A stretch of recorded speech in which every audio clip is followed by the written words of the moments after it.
Of course, this is a very powerful movie. Unfortunately, I'd like to say otherwise, but unfortunately, I think the impact within Israeli society was not massive. I can't tell you, how many Israelis actually have watched the film, in terms of numbers. Some, of course, did, but it wasn't aired on any mainstream television channel, of course, and people had to actually make sort of an effort to see it. I mean, talking about large quantities. Again, I'm sure that some people, like myself, like others, have seen it. Also, after they won the prize, I'm sure many people heard, more about it and went and see it and saw it. But generally speaking, most of the public didn't. And most of the public also has no idea what the film is about. It's not that they did not see the movie. It's not that they don't know what the movie is about. They also don't know what the reality is about. They have no idea what's happening on behalf, of them, whether taxes are being funding in the West Bank. Even after these 2 years of war, most Israelis also have no idea what's happening in Gaza. They just don't know. And you can say it's not. You can say, okay, they don't know as an excuse, right, for lack of action or whatever. But they don't know because they don't want to know. Um, Why would you say that's the case? Is it that they choose not to find out, or it's not made very accessible to them? Both. I mean, both are true. It is accessible if you choose to look for it, or some people who do read international media, etc., are exposed to it, but they refuse to know because it's for some a self-protection mechanism, and for others they just refuse to believe it. They think everything is propaganda. Look, for Israelis, the occupation is a painful issue because a lot of them are, in the end, complicit in all sorts of ways.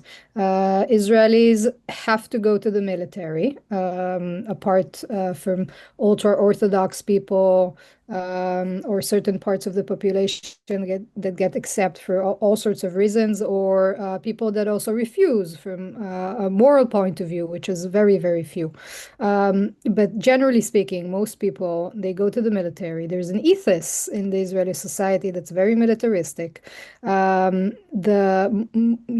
average Israeli who sends his children to the military, he believes that everyone should take part in protecting Israel, and it's very, very hard for them to imagine their parents, their children, their nephews, their uncles, whoever it is, as war criminals. It's very, very hard to face these realities. They want to believe, most people, even if they do believe and they do oppose crimes that they recognize as crimes, they still want to believe that their children or their relatives, friends, everyone they know did not take part of these events, and that they are kind of like extreme situations, disconnected from the what the military or the country intends to do.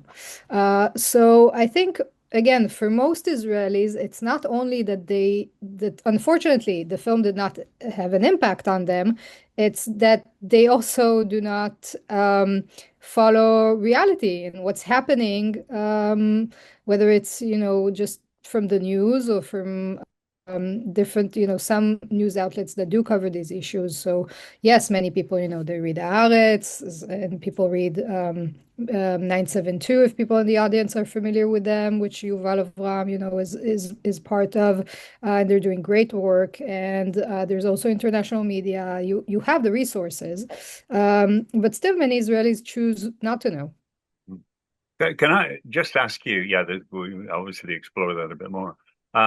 The two reporters, Yuval and Basel. What is like? I mean, so you're saying life hasn't changed for them very much, and is it more difficult for them to work because they're a bit more well known? So I actually asked Yuval before our discussion. I wanted to know, what he's saying about his life after the film. Yeah. He says that the film did not change their lives substantially, and they're still doing the same thing they did before, generally speaking. Some would recognize them in the street. Unfortunately, Basel is now recognized both by settlers and soldiers, not just fans in the streets. And there's also, more people pay attention. Those who do know them and the film do pay attention more to the things that, they publish. But talking about Masfariata, the situation is actually worse than when the film was shot, especially when you talk about settlers' violence. It's not that the situation deteriorated because of the movie, but just because of reality. Yeah.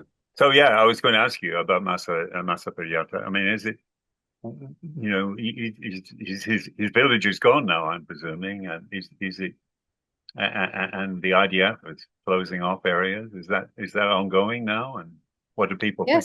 Yes, the situation is actually worse. They've been tightening the control of the village. So yes, it's one of these circumstances where a public kind of focus on the area that didn't really, again, unfortunately, didn't really help people there, but um, because Israel is not shamed by this film, so it doesn't really stop the action there. No. And but where do people in the West Bank, Israelis in the West Bank, and people who are involved in these things, where do they expect the Palestinians to go? I mean, it's like the no other land. That's a really good question. It depends who you ask. So some people in Israel still believe in a two-state solution. Some people do. They think the Palestinians should be wherever that state will be, whatever territory the state will be allocated, that's where Palestinians will live. And that, some people do believe that that will include land swaps or evacuations, or, people will have to move to other places, whether it's Jews or whether it's Palestinian, but that's the nature of, dividing the land. Some people, that's a much smaller group, but it's getting some interest in the past few years, actually believe in one land. Actually, among Palestinians, the one state solution is getting a lot of attention, but among Jews, some are trying to think about a different model, whether it's a confederation or all sorts of original new ideas. But most people, first of all, they do not have an answer for your question. They just have this childish fantasy that the problem will just disappear. Um, some people who are, more savvy, that they will say that they think that the Palestinians should stay where they are, or even on less part of the land, but agree to be fully dominated by Israel. And that's where it gets really complicated, because those who believe in basically annexation, right? They're saying these people should be under Israeli control, and there should not be any Palestinian state or any Palestinian even autonomy or none of these things. They actually think that then the problem is, what is their status? Are they citizens or are they not? So of course, those who believe that these people should be second class citizens, like residents, like Palestinians actually are in East Jerusalem, for example. In East Jerusalem, you have Palestinians that are residents of Israel, not citizens. It means that they can basically, for example, vote for the mayor, but not for the government. Um, And that's where we reach the whole discussion about apartheid. And other people are actually, among the Israeli right wing, are actually brave enough to say, no, we think they should get citizenships. We think that, Palestinians could be, they don't really think about the demography part of this, this scenario, but they think, yeah, we should annex everything. What is your best? I know it's difficult to talk about peace, when this war is going on with Iran, and it seems there's no quick solution to this. This is a whole new thing, isn't it? That's made life even more complicated for everyone. But what is your best hope for peace? How do you think it might come about? I just wrote a column in which I shared that I had this nostalgic moment where I was thinking about, a lot of people are now kind of like thinking about the 90s. It's a whole trend now, 90s are coming back. And I was thinking about the songs that we used to sing in schools in the 90s. And that was like the peak of, hope for peace. And we used to sing all these like songs about peace. There were so many of them. And I asked my friends, what are your children singing now in schools in Israel? And they said basically their answers were all sorts of like more religious songs, um, not about peace. I mean, the word peace is it's almost erased entirely from the conversation. Um, but again, I think it's not what you call it, is what you actually do. So, okay, let's say that Israelis are not going to talk and sing about peace anymore because it sounds naive, because it's not trendy, it's because it's gone. Um, but how did we actually free the hostages from Gaza? It was a diplomatic agreement. I mean, okay, diplomatic agreement is not peace in the lovey-dovey sense of it, right? It's not like all roses and great, but it is an agreement that you do with who? Who did we negotiate to free these hostages? Your enemy, Hamas. So we might not call it peace in the future, but is it possible to have diplomatic solutions to the hell that we're in? Yes, of course it is. So there you go. So you're hopeful for the future in that sense. I have to be.